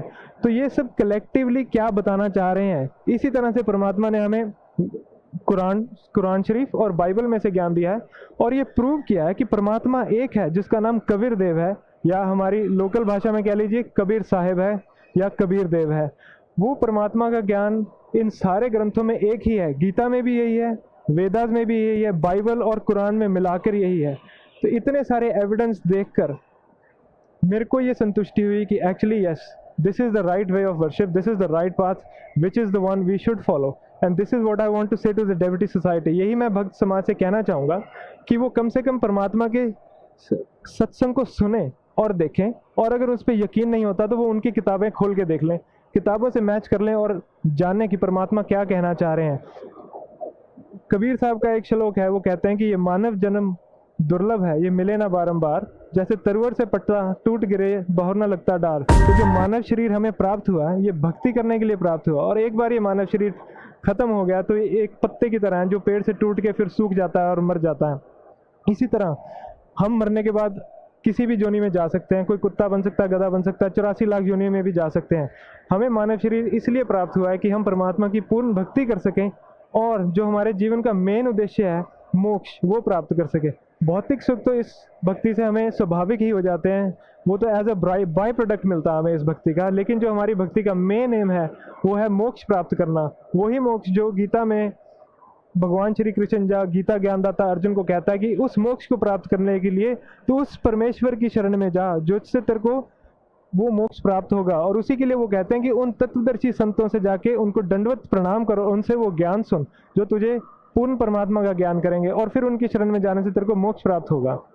तो मेरी भक्त समाज से यही प्रार्थना है कि जीवन में हम जो भौतिक लाभ लेना चाहते हैं वो भी एक सच्ची भक्ति करने से ही प्राप्त होते हैं, और जो हमारा जीवन का मेन उद्देश्य है जो कि मोक्ष प्राप्त करना है, वो भी हमें एक सच्ची भक्ति करने से ही प्राप्त होगा। ये सच्ची भक्ति आज तक मैंने कहीं जीवन में नहीं देखी थी। आज तक किसी ने भी हमें ये वेद, पुराण, गीता, कुरान शरीफ, बाइबल खोल कर नहीं दिखाई थी।